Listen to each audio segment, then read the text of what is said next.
I mentioned this a little bit before, but want to really clarify what the definition of trauma-informed is. And this is actually from the HHS, Health and Human Services website, the federal government.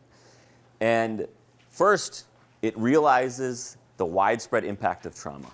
So you basically are trying to say, I'm aware of how widespread a problem this is.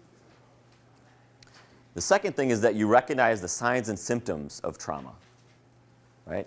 So you understand how it presents in a school and a classroom. You understand that maybe this thing that they're doing isn't necessarily a bad choice or a reflection of them being a bad person, but actually a presentation of the trauma that they have experienced and an important signal for you about what you can do as a result.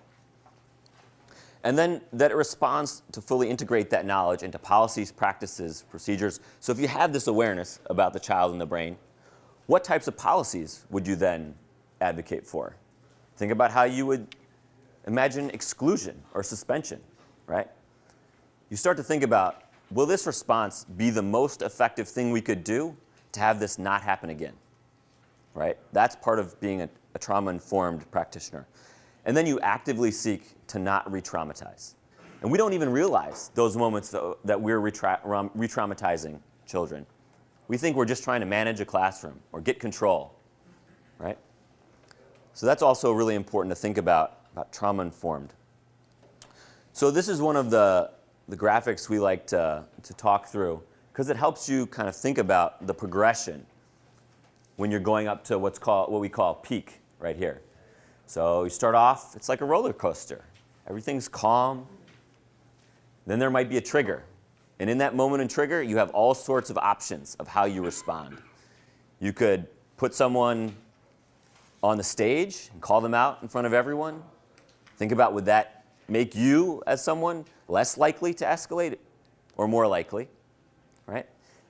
So depending on what you do, you could get to agitation, where that trigger is now turning into something that they're doing. They're hitting someone, they're calling out.